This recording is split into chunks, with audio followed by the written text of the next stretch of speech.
¿Que tengo Seguimos, que volver a Carla. cantar? No, ya no tienes que volver a cantar. Ok. Seguimos ahora con el deep dive de esta semana. Y a ver, el deep dive de esta semana es algo que teníamos en el pipeline desde hace varias, yo no quiero decir semanas, desde hace varios meses, porque como que se ha venido juntando información y es de esos temas que, a ver, bueno, a ver qué les parece. Pero básicamente de lo que queremos platicar en esta semana es de cómo está creciendo la popularidad de la comida mexicana fuera de México y específicamente, más que de la comida mexicana, de los restaurantes de comida mexicana en otros países y como que no son las empresas mexicanas las que están capturando el valor. Entonces hay muchos ejemplos de los que queremos hablar ahorita y pues, vamos a ver qué opinan, ¿no?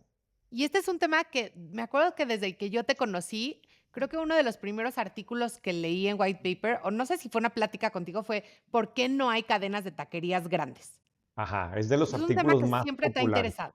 Sí, es de los artículos más leídos en México y de cómo en este país pues hay algunas cadenas grandes bueno, de pizzas ni se diga y de pollo, pero taquerías no.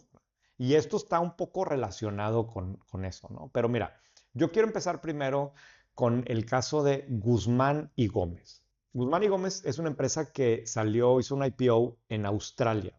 Cuando hicieron ese IPO, se convirtieron en el más exitoso que había habido en Australia en varios años. El precio de sus acciones se disparó y la empresa en ese momento alcanzó un market cap de como 2.000 millones de dólares. ¿Y qué es Guzmán y Gómez? Pues es una cadena de restaurantes de comida mexicana. Cuando hicieron el IPO tenían 220 restaurantes, venden principalmente burritos, ¿no? Burritos, ojo, que es comida mexicana, pero es como que la comida mexicana más Menos aceptada, ¿no? mexicana. Sí, menos mexicana, pero bueno. En 2023 los ingresos superaron 500 millones de dólares. Detrás de Guzmán y Gómez está Steven Marks, que es una persona de Nueva York que comenzó su carrera en Wall Street, luego se fue a Londres y luego a los veintitantos años decidió que quería emprender y se fue a Sydney con la idea primero de hacer un hotel. Estando en Australia y quería hacer su hotel, o según la leyenda, extraña la comida mexicana. Porque él lo que decía era que tanto en Nueva York como en Londres se había acostumbrado a la comida mexicana y eso no lo encontraba en Australia. Esto fue hace como 20 años. Le puso pausa al proyecto de su hotel y prefirió jugársela con un concepto como de casual dining, con platillos e ingredientes mexicanos.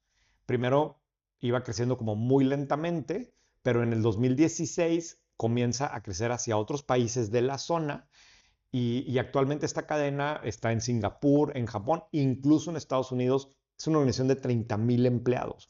Me sorprendió muchísimo. O sea, un banquero de Nueva York se va a Australia y pone una cadena de burritos y hace un IPO y está en muchos países y en Singapur y en Japón y la empresa vale más de 2 billones de dólares, ¿no? Es como que medio una Es un locura. chiste, ¿no? Sí, pues parece un chiste, pero no es el único caso. Luego me puse a investigar y en Inglaterra hay una empresa que se llama Tortilla Mexican Group, ¿no? Tortilla Mexican Group, el año pasado, en 2024, vendió 68 millones de pounds. Tienen como 120 sucursales y pues son también parecidas como de burritos y o sea, de tacos de diferente tipo. Obviamente no es comida mexicana como tal, es una versión que no es propiamente Taco Bell, ¿no? Que es como que una versión diferente, pero es un concepto de comida mexicana, o al menos como la esperan las personas en esos lugares, ¿no? Y aquí tienes otra vez una empresa que cotiza en bolsa, con pues, ventas de millones de pounds. Esta me llamó mucho la atención porque me la topé en un conference call. Entonces me metí a ver la transcripción y están platicando de sus planes de crecimiento y demás. Y pues ahí tienes otro caso en donde están creciendo en un mercado donde claramente hay interés por este tipo de producto y por este tipo de sabores, diría yo, ¿no? Claro. Y obviamente está el caso de Chipotle, que ya lo hemos discutido tú y yo aquí. Yo en lo personal no creo que, o sea, Chipotle se definen a sí mismos como Mexican food. Yo creo que su éxito no es propiamente el que es Mexican food como tal, sino es este concepto de comida como muy conveniente, pero de mayor calidad que comer en un fast food, Un una poco más hamburguesa, saludable. sí, como más saludable. Y sí, son ingredientes con aguacate y con arroz y que son ingredientes como mexicanos, pero mi impresión es que a la hora de la hora Chipotle en Estados Unidos no lo elige la gente porque está eligiendo comida mexicana, ¿no? Que ese es como que un disclaimer. Pero lo que sí es que es una empresa que vale 51.000 millones de dólares. O sea, es la segunda cadena más valiosa del mundo de restaurantes después de McDonald's y es más grande que John Brands. Y luego si seguimos viendo en Estados Unidos, pues tienes el caso del Pollo Loco, que el Pollo Loco sí nace como una cadena mexicana. Hoy la cadena mexicana no tiene nada que ver con la gringa, se separaron, en White Paper está toda la historia, eso es un artículo que publicamos hace años, pero el Pollo Loco en Estados Unidos es una cadena que cotiza en bolsa y que no es de las más grandes, pero pues ahí está, ¿verdad? Es importante también, ¿no? Y luego está este otro caso este, que definitivamente vale la pena destacar, que son Laredo Taco Company. Que Laredo Taco Company es un formato de taquerías que están instaladas dentro de tiendas de conveniencia. La dueña de la marca es 7-Eleven y los puntos de venta están principalmente en Stripes, que también es de 7-Eleven, que son estas cadenas o estas tiendas de conveniencia en gasolineras en Estados Unidos. También hay en otras tiendas de conveniencia, pero hay más de 600 sucursales de Laredo Taco Company, ¿no? Creo que aunque O Sabor en México es muy grande, por lo que me da cuenta contigo ahorita, Carla, tú no sabías, pero Oxxo tiene en muchas sucursales, literalmente, según, si mal no me equivoco, en más de 1,000 tiendas, estos carritos de tacos O Sabor adentro de la tienda que son un negocio de comida preparada que simplemente está metido adentro de un Oxxo. Y es un Que poco lo también mismo tienen gorditas como en Doña Estados Tota. Unidos. También tienen gorditas Doña Tota, mucho menos grande que Tacos o Sabor, pero ese es como que otro gran tema, ¿no? Que deberíamos explorar en algún momento, que son las tiendas de conveniencia compitiéndole al fast food o convirtiéndose en un lugar para ir a comer o para ir a comprar comida preparada, que eso sabemos que 7-Eleven en Japón es como que la gran, o por lo que le va muy bien, en ese caso vendiendo sushi, en nuestro caso vendiendo tacos de barbacoa, pero si nos regresamos al tema de marcas de restaurantes o de conceptos de restaurantes de comida mexicana creciendo en otros lugares, aquí tienes una cadena que tiene más de 600 puntos de venta, ¿no? Otra vez, están adentro de tiendas de conveniencia, pero son más de 600 puntos de venta de tacos de una empresa americana, ¿no? ¿Cómo es, Carla? O sea, es que me tiene muy impresionado esto, ¿verdad? Sí, es interesante, que ante todo este boom de comida mexicana, o comida, entre comillas, mexicana, en diferentes países del mundo, en mercados muy, muy grandes, ninguno de los emprendedores sea mexicano, ¿no? Y que en nuestro propio mercado, que es un mercado que ha sido muy exitoso para cadenas de comida de otros sabores y países, no haya una gran cadena de comida mexicana. Y más considerando que hay grandes empresas operadoras de restaurantes en México, ¿no? Obviamente el caso pues, más famoso que tenemos es Alsea. el de Alsea, que opera cadenas de alguien más, pero que dice, a ver, la capacidad de operar muchos puntos de venta existe en México, y no solamente Alsea, ¿no? CMR también tiene, y, o sea, y hay algunas otras, pero fíjate, hace algunas semanas cuando hicimos el evento de Regias en Monterrey, ¿no? Que platicábamos con Tajín, ¿no?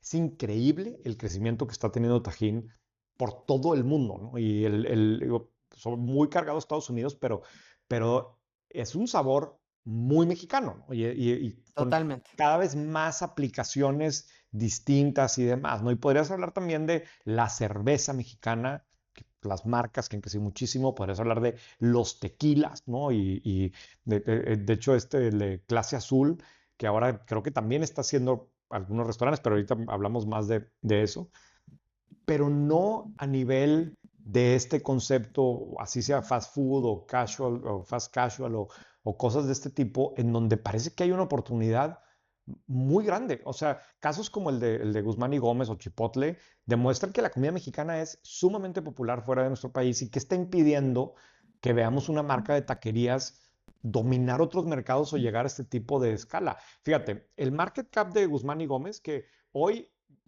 se cayó. O sea, recientemente ha bajado muchísimo porque tuvieron un tema ahí de desempeño en el último trimestre. Pero aún así, en algún momento llegó a estar cerca de 2.700 millones de dólares. Eso fue más que Televisa, que Herdes, Volaris, muy similar al del Banco del Bajío, por ejemplo, ¿no? Una cadena de taquerías en Australia, ahora, o de, no Sí, taquerías, sí, sí, de de comida empresa mexicana. de burritos. Hay una oportunidad muy grande, ¿no? O sea, fíjate, Alsea tiene más de 4.600 restaurantes y tiene operaciones en Bélgica, en España, en Chile. Ah, bueno, está el caso de Finaxes. Finaxes, ¿te acuerdas que es la firma de inversión que hizo Carlos Fernández después de vender Modelo? Ujú. Finaxes tiene más de 2.700 restaurantes en lugares como Arabia Saudita, China, Nueva Zelanda, pero ninguna, ni Alsea ni Finaxes, se especializa en conceptos mexicanos. O sea, se han hecho gigantes operando Starbucks, Domino's, Pizza Hut, KFC, que dices, bueno, es que esas marcas tienen, tienen un posicionamiento muy fuerte a nivel global en muchísimos países.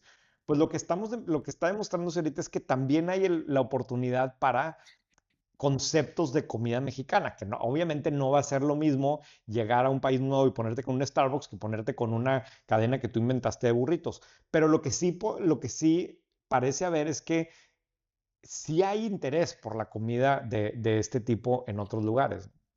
Claro, y como tú dices, si tenemos o sea, los sabores y tenemos la capacidad de operación, ¿por qué no ha surgido una compañía, ya sea dentro de México o fuera de México, de comida mexicana, con una escala grande? Y creo que en Sí. ese creo que en algún momento me platicaste que el restaurante que más sucursales tiene en México, de la misma que no sea de comida rápida, digamos, Ajá. es Sushito.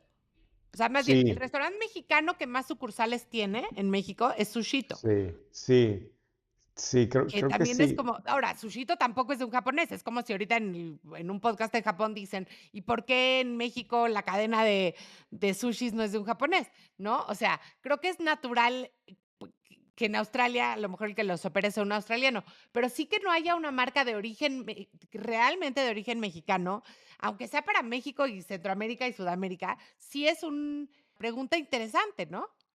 De hecho, me dejaste pensando, Carla. O sea, ese ejemplo que pusiste de cadenas de sushi y no son japonesas, pues sí, tienes toda la razón. Y aplica la misma lógica. Y podrías decir, oye, el sushi, pues es completamente internacional y en todos lados hay restaurantes de sushis. Y pues, yo cuando hicimos el artículo sobre Sushito y sobre CMR, no encontramos ninguna cadena japonesa que estuviera en otros lugares. Incluso creo que ni en Japón había cadenas como tal con miles de puntos de venta, no existían. Pero tienes el caso de 7-Eleven que venden todo el sushi Bueno, del claro, mundo. que sería el caso de Oxxo con tacos. Exacto, exacto. Pero Ahora, sí pareciera que ahí hay una oportunidad. Digo, seguramente los de Alsea lo han pensado 1000 veces, ¿no? O sea, Alsea tiene marcas propias. ¿Cuáles son sus marcas propias? Vips y Italianis, yo creo que es propia, ¿no? sí, Italianis debe ser propio, sí, sí, alguna Pero chiquita. seguramente lo han pensado miles de veces y por alguna razón No, no a ver, no o se han sea, aventurado. sí, el caso que es muy obvio es el de Taco Holdings, que Sí. no sé si te acordarás, pero pues Taco Holdings fue una iniciativa de private equity, que, A ver, pues, según yo, recuérdanos el caso. sí, o sea, Nexus, firma de private equity, o sea, en algún momento quiso desarrollar pues, como una gran empresa de tacos, ¿no? Que tuviera capacidad y fueron comprando varias cadenas de taquerías importantes o las que estaban un poco más institucionales en México y lo agruparon todo en Taco Holdings y lo querían sacar a la bolsa. Pero en 2018 comenzaron un proceso de desinversión y vendieron Tacoin o sea, y esa pues se fue haciendo chiquita y como que no funcionó el tenerlas todas agrupadas en una sola. Ya hubo ese intento, no sé si el mercado no era el adecuado. Cuando publicamos el artículo de los tacos en White Paper es uno de los artículos que tiene también como que más comentarios y muchos nos decían que era un tema de la informalidad, que no podían competir con la informalidad que tiene ese segmento y que por eso crecían hasta cierto punto y no crecían más. Y luego otra persona me decía que también, a diferencia del fast food tipo hamburguesas, ¿no? O sea, tú llegas y pides el combo uno y el combo uno tiene una hamburguesa no sé qué tipo, con papas y la coca. En las taquerías, por más que quisieran hacerlos como combos, el combo uno tiene 3 tacos, sí, pero quiero uno de barbacoa y uno de cebrada y uno de frijol. O sea, el nivel de De variedad, personalización. ajá, es mucho más alto y eso hace que la preparación sea un poco más complicada y se haga más lento y entonces pierde parte del elemento de fast foods. Como que había muchas teorías de por qué no funcionaban realmente o no las podían hacer crecer más similar a una cadena de fast food. Yo sigo sin entender del todo, ¿no? Y yo creo que sí hay una oportunidad interesante. Y digo, pues tienes a Taco Bell, ¿no? Que ese es otro caso y que incluso se ha vuelto cada vez más exitoso Taco Bell. Otra vez, no podemos suponer que eso es comida mexicana, porque no es Sí, comida sí, mexicana a como ver, tal. este no es un ensayo sobre la pureza de las recetas, ¿no? Estamos hablando simplemente de concepto comida mexicana. Sí, sí. Y el potencial que tiene, porque luego está el otro lado de esto. Hasta ahorita los ejemplos que hemos estado mencionando son más bien de fast food o de comida fast casual o así. Pero lo que sí está cambiando es en otra escala, son casos de fine dining, en donde sí tenemos casos como Grupo Junán, Grupo Costeño, Grupo Carolo, que son pues, grupos restauranteros mexicanos caros, ¿no? De mucho más sofisticados, que están creciendo en otros países, sobre todo en Estados Unidos. Ahí lo que terminó pasando es que estos grupos restauranteros en México, que han crecido muchísimo en los últimos años y hoy son operaciones relativamente grandes, estamos hablando de restaurantes que venden decenas de millones de pesos al año, o sea, ya son operaciones muy, muy complejas, con a veces hasta cientos de empleados en un solo punto de venta. Eh, lo que les ha venido pasando es que ya saturaron el mercado en México. Ya no tienen muchas otras ciudades en donde quepa un restaurante con un ticket promedio de 1,000 pesos o 1,500 o 2,000 pesos por persona, ¿no? Y entonces necesitan irse a Estados Unidos. En los últimos 2 o 3 años hemos visto varios casos así pues por ejemplo, Grupo Hunan, ¿no? Que está abriendo restaurantes en Estados Unidos, ¿no? Me puse a investigar y lo publicamos en algún momento en White Paper, pero según un listado de los 25 grupos más grandes en Estados Unidos de restauranteros, de restaurantes, perdón, de fine dining, son organizaciones que tienen 30, 40, 60 restaurantes. O sea, son grandes, pero tampoco gigantescos. Lo que sí es que son bien grandes como negocio. O sea, hay una Claro. aquí que encontramos, Thompson Hospitality de Washington, que vende como $1,000 millones con 67 restaurantes. O sea, en Estados Unidos un restaurante de este tipo termina siendo un negocio grande, ¿no? Tavern on the Green en Nueva York vende como $14 millones al año. Con una sola SW location. en una sola location. SW Steakhouse en Las Vegas, $20 millones al año. En México, como decíamos, también son negocios grandes, ¿no? Los restaurantes de Grupo Hunan, por ejemplo, en algún momento vimos que en 2022 pasaron 1,4 millones de comensales por ahí.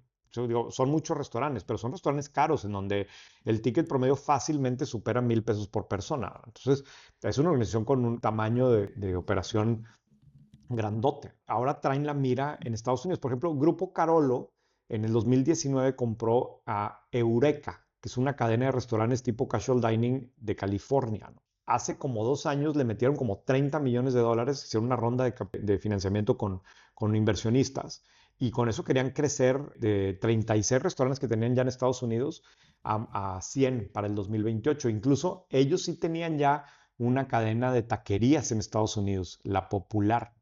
Carolo la sede está en Ciudad de México y tiene como 60 restaurantes, incluyendo ya los de Estados Unidos. Y luego está el caso del Grupo Costeño, que está basado en Monterrey, que tiene también muchos restaurantes, si no me equivoco, casi 50 restaurantes y ahora acaba de abrir una sucursal de Cuerno en Nueva York, en Rockefeller Center. Tiene también operaciones en España. Ahí está. O sea, yo fui una vez a uno de los mejores restaurantes mexicanos que he comido en mi vida en San Francisco, que era un restaurante que creo que ya cerró, que se llamaba Cala, de la chef esta Gaby Cámara. No No me tienes una acuerdo de ella. idea de qué maravilla de restaurante, o sea, de la calidad de la comida, un servicio fuera de serie. Y estaba llenísimo, o sea, conseguimos reservación por medio de un contacto para poder ir. O sea, está clarísimo la oportunidad que hay para la comida mexicana fuera de México. En Estados Unidos es súper obvia, pero también en otros países. Bueno, y los restaurantes de Enrique Olvera, ¿no? Que en México tiene Puyol y Eno, y también ahora tiene Cosme, y tiene uno más casual en Estados Unidos también. Lo que no sé es en el caso de los chefs tipo Enrique Olvera, si es más bien que les diseñan el menú o si ellos también son dueños de Cosme, Atla, estoy viendo aquí que tiene Damián, ese Me taco. imagino que son socios, es que también terminan necesitando inversiones de otra magnitud de lo que implican en México. Yo platiqué con una persona que hizo un restaurante de fine dining, un mexicano que hizo un restaurante de fine dining en Estados Unidos, y te mueres no estamos acostumbrados los La mexicanos inversión. o sea, el tamaño de la inversión, la parte de los permisos, los tiempos, la sofisticación del contrato de renta con el que te está rentando el local, la precisión de la expectativa de los inspectores del fire department, que todo tiene que estar exacto y el mexicano lo puede hacer, tanto así que estos grupos están creciendo en Estados Unidos, pero están teniendo que desarrollar unas capacidades que no son necesariamente las mismas desde el punto de vista de desarrollo y obviamente pues las necesidades de capital son completamente distintas y los tiempos y demás, ¿no? A mí, al final, o sea, aquí el mensaje es muy claro. Hay interés a nivel global o en muchos países por los sabores mexicanos. Yo digo, no quiero sonar no sé, pesimista, pero yo siempre he creído que es difícil creer que México se va a convertir en una potencia en temas de diseño de microprocesadores o que de aquí van a salir las futuras empresas de exploración espacial. O sea, ojalá y sí lo fuera, pero es poco realista suponerlo con lo que tenemos hoy. Pero por otro lado, no hay nada que objetivamente impida el que de nuestro país surjan las grandes marcas de comida mexicana. Es más, o sea, es Claro. el colmo que no haya sido todavía el caso. Y si lo ves, o sea, ojalá que no nos pase como nos pasó con el chocolate, ¿no? O sea, que ese es, creo que ahí justamente es donde ves lo que pudo haber sido y lo que no fue. O sea, Sí, entre las 100 marcas más populares de chocolate del mundo, seguramente no hay ninguna mexicana, sí, siendo que pues, de aquí es el chocolate. Entonces, ahora que no sé si llamarle el paladar global o como sea, está cada vez más abierto a sabores y que pareciera que los sabores mexicanos están teniendo muchísimo auge, que surjan muchas más empresas como Tajín. Ahora, lo claro. interesante de Tajín justo es que existe este fondo que se llama Santa Tera en Guadalajara, que justamente se juntaron, algunos de sus LPs son los empresarios detrás de algunas de estas marcas que han logrado tener éxito a nivel internacional y que están buscando activamente invertir en otras marcas que tengan ese potencial. Sí, o sea, Sí, eso es una forma de multiplicar el conocimiento, ¿no? De lo que ha pasado. Y sí, en Santa Tera, si no me equivoco, detrás de ello o sea, tienen como el PIS a gente que ha construido marcas de comida mexicana, no restaurantes, de sí, como productos en Tajín. supermercados. Sí, ¿cómo se llama esta de aceite de aguacate? Que también es un exitazo, ¿no? Una empresa de Guadalajara que luego hizo una empresa en Estados Unidos y la vendieron y fue un super éxito. O sea, de hecho, pues de Guadalajara hay varios casos de marcas mexicanas, de marcas de comida mexicana que han crecido. Luego tienes allá los de Somos, ¿no? Que está No en sé si parte. están metidos. Bueno, tú dices aparte, sí, Daniel Lubeski Ajá, pero que según yo hizo ellos también Kind están Cars. metidos en Santa. O sea, Mm, como que ahí sí los mexicanos han hecho buen equipo, los mexicanos en Estados Unidos con marcas de comida para ayudarse mutuamente, ¿no? Y para ayudarse de diferente forma. Pero regresándome al punto de los restaurantes, mi concepto aquí es que en este país hay las capacidades para esto, ya lo vimos. Claramente se está viendo por el lado de fine dining. Ahí la oportunidad es muy grande y ya está siendo atacada, pero nunca va a ser tan grande como lo que pudiera ser del otro lado, que es este otro lado de más bien conceptos de fast food o de fast casual, que hoy hay cadenas que están siendo sumamente exitosas en diferentes lugares del mundo, algunas no tan grandes como Tortilla en Inglaterra, otras ya grandes como Guzmán y Gómez en Australia y en algunos otros países de Asia. Y por otro lado tenemos en la otra parte del ingrediente que sí hay empresas mexicanas con la capacidad de operar múltiples puntos de venta en muchos países distintos. Es como que falta ahí la conexión de eso con una marca mexicana, ¿no? Sí, pues ojalá que surja de alguno de estos fondos. Muy bien. Pues vámonos a la recomendación La de la recomendación, semana. antes de que des la recomendación, te quería decir que yo escuché una de las recomendaciones que dimos en este podcast, que fue, creo que la hiciste tú o Daniela, uno de los días que yo no estuve, uno de los últimos episodios de Freakonomics que hablaba de por qué son tan controversiales las propinas, pero desde un ángulo, como lo hacen en Freakonomics, totalmente distinto. Entonces, aquí Sí, tenían al Chief Economist de Uber, que hizo un súper estudio y bueno, los que no escucharon todavía ese podcast, se los súper recomiendo. Me fascinó y lo que más pensé es cómo de verdad somos injustos los seres humanos. O sea, ese fue mi reflexión final. O sea, el ejemplo que dan de por qué casi siempre le das propina al señor que te lleva las maletas al cuarto, a pesar de que la tarea tomó 3 4 minutos, ¿no? Y casi nunca le das propina a la camarera, a pesar de que es un trabajo mucho más profundo y que además pensarías mucho más importante. O sea, vas a dormir en la cama ujú, que te limpió. Y decían, porque o sea, lo atribuían a 2 razones principales. Una porque es mujer y él es, sobre todo mujeres y sobre todo hombres, difícil de probar, aunque podría ser, pero la más importante, que yo creo que es la que es porque a uno lo ves a la cara, ¿no? claro, lo Y al tienes otro no. enfrente. Y hoy en día que tenemos, digo, independientemente de si crees que las propinas están bien o están mal, me llevó también a pensar en hoy en día tenemos muy poco contacto, cada vez menos contacto con la mayoría de la gente que hace trabajos para nosotros. O sea, antes veías al cajero del banco a los ojos cuando ibas a depositar o a retirar dinero, ¿no? Al cajero del súper o al que te empacaba tu despensa en el súper, pues lo veías a la mano, o sea, tenías contacto humano. Hoy en día, pues en el Rappi puedes decirle, déjamelo afuera de la puerta y nunca ver a las personas. Y Sí. esto me acordó de una cosa, me estoy yendo un poco largo, pero te juro que tiene una razón de ser en un libro que leí hace muchos años que se llama Reclaiming the Conversation, que hablaba fue de los primeros libros que hablaba del daño que nos hacían los celulares y los electrónicos en cuanto al contacto humano. Y hablaba de un experimento que habían hecho con adolescentes que tenían una cita con su abuelita, iban a ir a visitar a su abuelita, ¿ok? Y entonces les decían, todos los miércoles tienes que ir a visitar a tu abuelita. Y puedes cancelar, siempre puedes cancelar. Pero a la mitad les decían, puedes cancelar como tú quieras, y a la otra mitad les decías, tienes que levantar el teléfono y hablarle por voz, o sea, no dejarle un mensajito ni nada. Y los que podían cancelarles por texto, les cancelaban mucho más a las abuelitas las visitas que los que tenían que levantar el teléfono y oír la voz ay, de verdad no vas a venir, nietito precioso. Claro.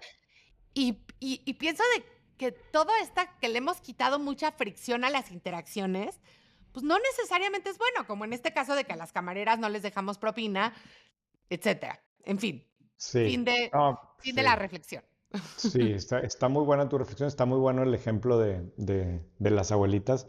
Sí, o sea, ponte a pensar, es que a mí este episodio de Freakonomics me abrió mucho la perspectiva de cosas, ¿no? Pero de cómo hay una diferencia cuando Uber te pide que definas la propina antes de que te dé el servicio, el de Uber Eats, versus ponerle la propina ya que te dio el servicio el chofer, que aparte tú sabes que nunca en tu vida lo vas a volver a ver, ¿verdad? Sí, Entonces, justo bien, decían que hay menos de un 1% de probabilidad de que lo vuelvas a ver, lo cual me impactó claro. muchísimo. Claro, y por eso es bajísimo las propinas en Uber, ¿no? La frecuencia. Pero sí, ese episodio está muy, muy bueno. De esas de que te hacen sentir como que a la madre, ¿no? No Sí. había, no sabía esto. No, yo traía una recomendación un poco diferente, pero es que recientemente vi en Netflix dos series distintas. Una se llama Gringo Hunters, que es una serie, o sea, honestamente no terminé de entender si es americana o es mexicana, como que híbrida, ¿no? Como que entre los dos países. México-americana. Sí, y si no me equivoco, la hizo Ron Howard, que es este tipo muy, muy importante. Y la otra es una que salió hace unos días que se llama Las Muertas. Pero las dos series me impresionaron por la calidad de la producción.